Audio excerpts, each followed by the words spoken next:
विद्यार्थी मित्रांनो, आज आपण मराठीमधील व्याकरणाचा भाग म्हणजे तो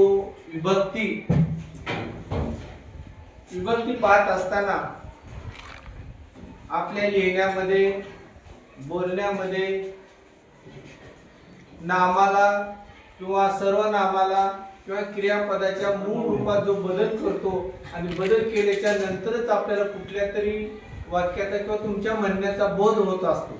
त्यासाठी आपल्या व्याकरणामध्ये, आपल्या भाषेमध्ये विभक्ती हे अत्यंत महत्त्वाचा टॉपिक आहे।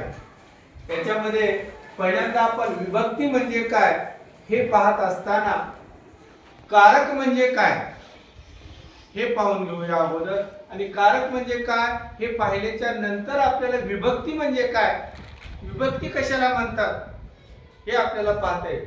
तर आता कारक म्हणजे वाक्यातील शब्दाचा, वाक्यामध्ये क्रियापद, कर्ता, कर्म, क्रियापद या तीन गोष्टी आता हे तुम्हाला माहित आहे। कर्ता, कर्म, क्रियापद। मग त्याच्यामध्ये वाक्यातील शब्दांचा क्रियापदाशी किंवा त्या वाक्यातील इतर शब्दाशी, क्रियापदाशी किंवा वाक्यातील इतर शब्दाशी असलेल्या संबंधाला व्याकरणामध्ये काय म्हणतात, कारक असे म्हणतात। समजलं? कारक कशाला म्हणतात समजलं? म्हणजे वाक्यातील शब्दांचा क्रियापदाशी किंवा वाक्यामध्ये असलेले जे इतर शब्द आहेत त्या इतर शब्दांमध्ये असलेल्या संबंधाला व्याकरणामध्ये काय म्हणतात, कारक असे म्हणतात। मग याच्यानंतरचा भाग आपण विभक्ती म्हणजे काय आपण काय बघूया। विभक्ती म्हणजे काय, याच्यामध्ये वाक्यामधले जे शब्द असतात किंवा वाक्यातील शब्दांचा संबंध दाखवण्यासाठी, वाक्यातील शब्दांचा संबंध दाखवण्यासाठी नाम किंवा सर्वनाम, तुम्हाला माहित आहे वाक्यामध्ये कर्ता, कर्म, क्रियापद असतं, त्याच्यामध्ये नाम किंवा सर्वनाम यांच्या स्वरूपात जो बदल किंवा विकार होतो, त्याच्या स्वरूपात मूळ रूपामध्ये जो बदल होतो, वाक्य तुम्हाला सांगितलं, समजा उदाहरणार्थ घेऊन सांगितलं तुम्हाला खाणे आहे, खाण्यामध्ये आपल्याला नुसतं खाणे म्हटलं की आपल्या लक्षात येतं का हो? आपण एक उदाहरण घेऊया खाद्य, म्हणजे वाक्यातील शब्दांचा संबंध दाखवण्यासाठी नाम किंवा सर्वनाम यांच्या स्वरूपात जो बदल होतो त्याला व्याकरणामध्ये काय म्हणतात, विभक्ती असे म्हणतात। उदाहरणार्थ समजा जर आपण विभक्तीचा वापर नाही केलो, समजा विभक्तीचा वापरच करायचा नाही आपण, तर आपलं हे बोलणं किंवा लिहिणं समोरच्या व्यक्तीला समजतं का? उदाहरणार्थ समजा मी घेतलं दादा, मित्रा, सापा, मार, याला कुठलाच विकार केला नाही, शब्दात कुठलाच प्रत्यय लावला नाही, तर आपल्याला ते ओळखू येतं का हो? येत नाही। म्हणून भाषेमध्ये, व्याकरणामध्ये विभक्तीला अतिशय महत्व आहे।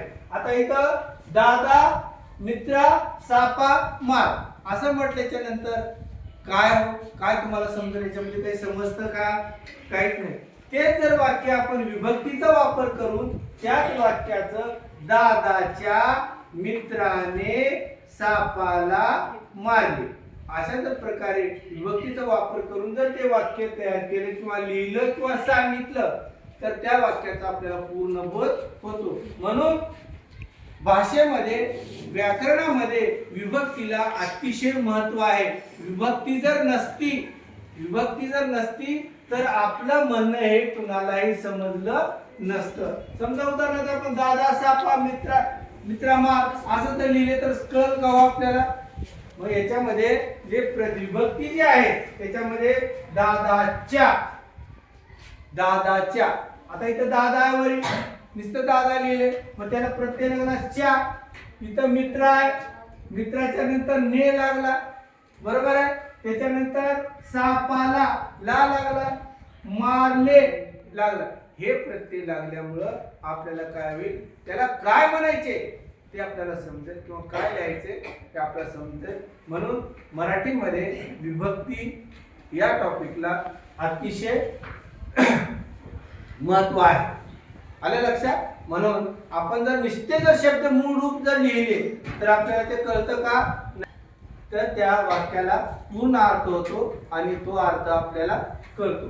त्याच्यानंतरचा आपण पुढे जाऊन नंबर 3 ला प्रत्येक कशाला मग मी विभक्तीमध्ये सांगितलं की मूळ शब्दाला, नामाला किंवा सर्वनामाला किंवा त्या वाक्यातील इतर शब्दाला जर आपण प्रत्यय लावला तर त्याला काय म्हणतो आपण? विभक्ती म्हणतो. मग प्रत्यय कशाला म्हणायचं? प्रत्यय कशाला म्हणायचं की नामाचे किंवा सर्वनामाचे. नाम किंवा सर्वनाम कळतं तुम्हाला? नाम म्हणजे तुमचं नाव, तुम्हाला उद्देशून बोललं म्हणजे सर्वनाम. नाम म्हणजे काय आणि सर्वनाम म्हणजे काय तुम्हाला माहिती आहे.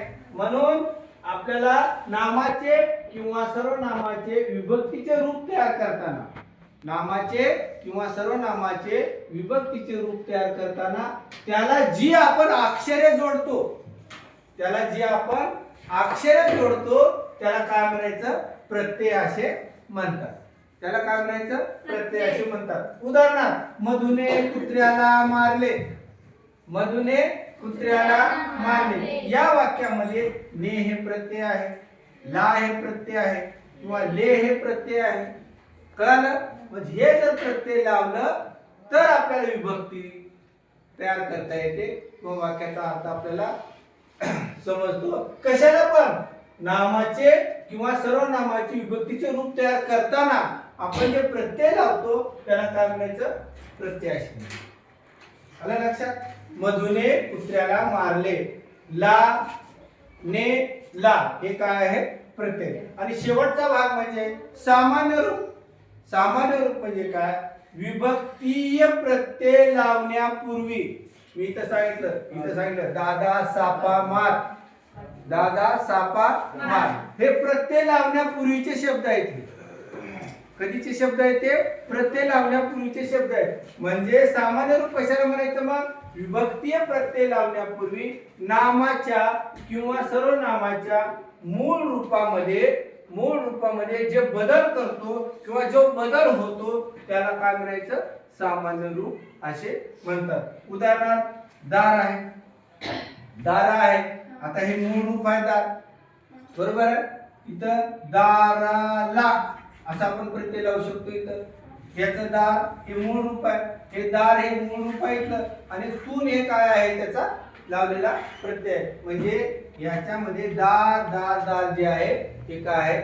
शब्दामधलं मूळ रूप आहे. या ठिकाणी विभक्ती म्हणजे काय? कारक म्हणजे काय? प्रत्यय म्हणजे काय? आणि सामान्य रूप म्हणजे काय? हे आपण उदाहरणादाखल पाहिलेलं आहे. आणि याच्यानंतर आपण एक तक्ता तयार करू आणि त्या तक्त्यावरून आपण विभक्ती समजावून घेऊ.